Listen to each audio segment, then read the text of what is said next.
Բարև ձեզ, բարով եք եկել Glendale Newsroom։ Այս կարճ ֆորմատով ձեզ կներկայացնենք Ամերիկայում կատարվող կարճ ու կարևոր նորությունները։ Մինչև սկսելը կոմենտներում գրեք, որ տեղից եք հետևում մեզ։ Թրամփը առաջին անգամ հանդիպել է Սիրիայի նախագահին, ինչու է Վաշինգտոնը բանակցում նախկին ահաբեկչի հետ։ ԱՄՆ-ն ու Քաթարը կնքել են 1.2 տրիլիոն դոլարի գործարք, սենսացիա առանց փաստաթղթերի։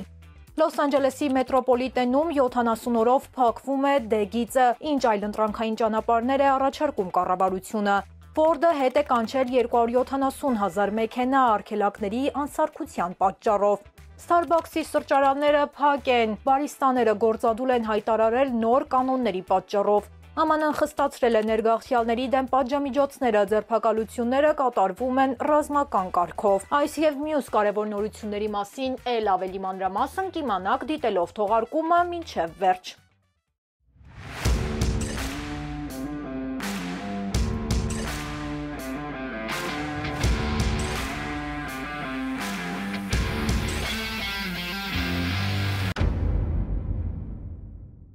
Եվ այսպես, թողարկումը սկսենք միջուկային համագործակցության մասին միջազգային լուրով։ Իրանը առաջարկել է ԱՄՆ-ին եւ Մերձավոր Արևելքի այլ երկրներին ստեղծել համատեղ ընկերություն ուրանի հարստացման համար։ Նախագիծը նախատեսում է ստեղծել եռակողմ խմբեր, որտեղ Իրանը կզբաղվի միայն ցածր մակարդակի ուրանի հարստացմամբ խաղաղ օգտագործման համար։ Իրանի առաջարկի համաձայն հարստացված ուրանը կմատակարարվի արաբական երկրներին քաղաքացիական ծրագրերում օգտագործելու համար։ Թրամփը ասել է, մեջբերեմ, ես ուզում եմ համաձայնագիր կնքել Իրանի հետ։ Եթե դա հաջողվի, ես շատ երջանիկ կլինեմ։ Եթե կարողանանք ձեր տարածաշրջանն ու ամբողջ աշխարհը ավելի անվտանգ դարձնել։ Մեջբերման ավարտը։ Թրամփը նաև զգուշացրել է, որ եթե Իրանը չընդունի որոշումը, կբախվի տնտեսական լուրջ ճնշումների։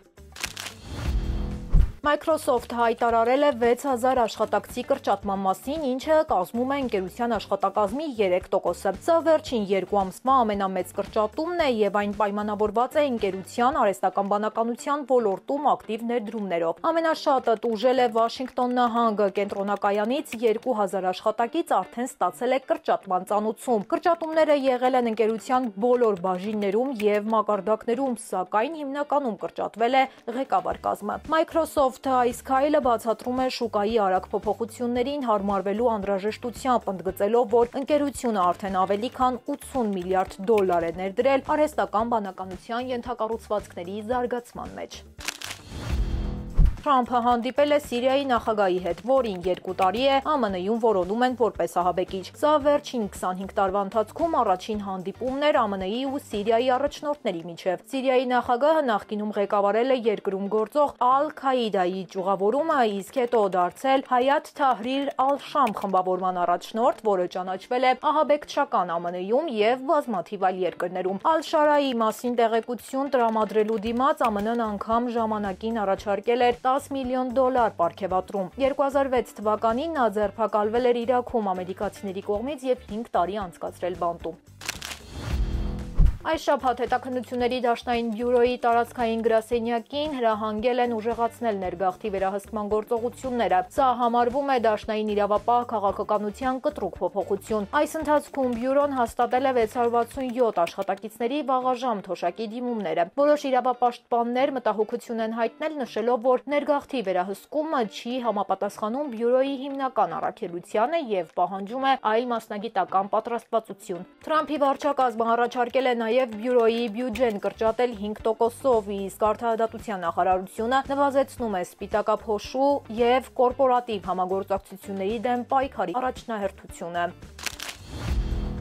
Թրամփի շրջագայության հաջորդ կանգառը Քաթարն է։ Սպիտակ տունը հայտարարել է, որ ԱՄՆ-ն եւ Քաթարը կնքել են 1.2 տրիլիոն դոլարի արժողությամբ տնտեսական համաձայնագիր, սակայն փաստաթղթային ապացույցներ այս գումարի վերաբերյալ չեն հրապարակվել։ Բացի այդ, Քաթարը եւ Boeing-ը կնքել են ընկերության պատմության ամենախոշոր գործարքը ավելի քան 200 միլիարդ դոլար արժողությամբ։ Qatar Airlines պետական ավիաընկերությունը ստորագրել է պայմանագիր 160 ինքնաթիռի մատակարարման համար։ Քաթարը զգալի ներդրում կանի նաև ԱՄՆ-ի պաշտպանության ոլորտում, ամերիկյան տեխնոլոգիաները կներդրվեն քաթարական բիզնեսում, իսկ էներգետիկ համագործակցությունը երկու երկրների միջև կընդլայնվի։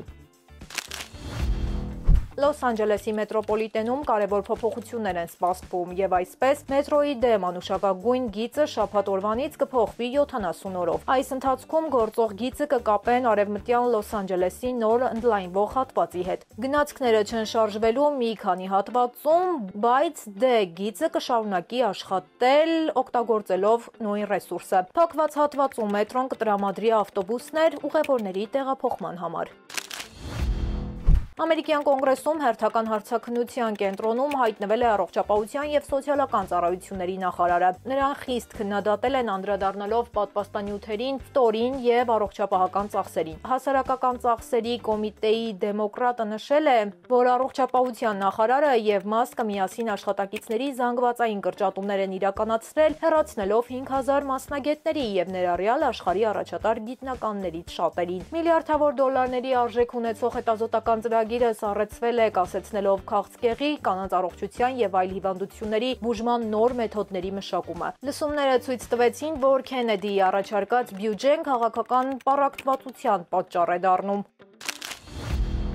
Առողջապահության եւ սոցիալական ծառայությունների նախարարությունը վերականգնել է 328 դաշնային աշխատակիցների աշխատանք, որոնք նախկինում ստացել էին աշխատանքից ազատման ծանուցումներ։ Վերականգնված աշխատակիցների թվում են նաեւ նրանք, ովքեր զբաղվում էին աղցխահանքերում աշխատողների սև թոք հիվանդության եւ 9-11-ի փրկարարների առողջական խնդիրների հայտնաբերմամբ։ Թրամփի վարչակազմի օրոք նախատեսվում էր ավելի քան 1300 աշխատակիցների ազատում, որպես դաշնային աշխատուժի կրճատման ավելի լայն ծրագրի մաս։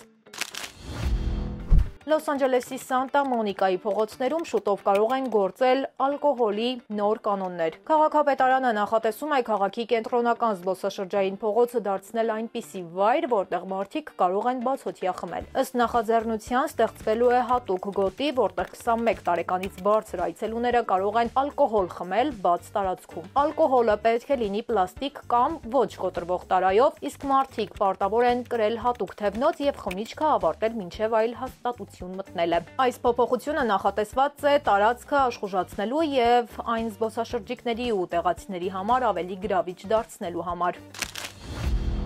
Նյու Մեքսիկոյի եւ Արևմտյան Տեխասի հարավային սահմաններին նոր ստեղծված ռազմականացված գոտի մուտք գործելու համար վերջին շաբաթներին հարյուրավոր ներգաղթյալներ են մեղադրվել։ Նոր նշանակված ազգային պաշտպանության գոտիները զինվորականներին թույլ են տալիս ձերբակալել անօրինական ներգաղթյալներին։ Նոր մեղադրանքները որպես ազգային անվտանգության խախտում են եւ կարող են բերել մինչեւ 18 ամսվա ազատազրկում սովորական 6 ամսվա պատժի փոխարեն։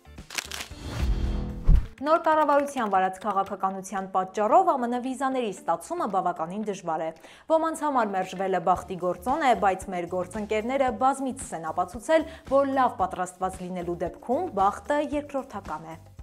Smart Assist-ի մասնագետները արդեն օգնել են հարյուրավոր ուսանողների, գործարարների եւ Հայաստանի քաղաքացիների ընտրելու վիզայի ճիշտ տեսակ ստանալու հրավերներ ԱՄՆ-ից, կատարել անհրաժեշտ ամրագրումներ եւ նախապատրաստվել դեսպանատան հարցազրույցին։ Թիմը քայլ առ քայլ ուղղորդում է դիմորդներին, ապահովելով անհատական մոտեցում։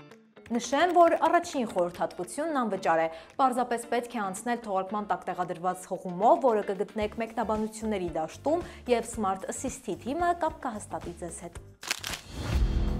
Եվ վերջին թարմացումները բիզնես աշխարհի մասին։ Ford-ը ԱՄՆ-ում հետ է կանչում 270,000 մեքենա արգելակային համակարգի անսարքության պատճառով։ Խնդիրը վերաբերում է 2022-ից 24 թվականների Ford-ի մի քանի արտադրած մոդելներին։ Ըստ ընկերության, խնդիրը առաջացել է գործարանում հավաքման սխեմայի պատճառով։ Առջևի արգելակների խողովակը կարող է շփվել շարժչի օդային ֆիլտրի խողովակի հետ եւ ժամանակի ընթացքում վնասվել կամ արտահոսել։ Ford-ը զգուշացնում է, որ սա լուրջ վթարային ռիսկ է ներկայացնում, քանի որ վնասված խողովակի դեպքում արգելակները կարող են չաշխատել։ Ընկերությունը վարորդներին հորդորում է դիմել իրենց դիլերին անվճար ստուգման եւ անհրաժեշտության դեպքում վերանորոգման համար։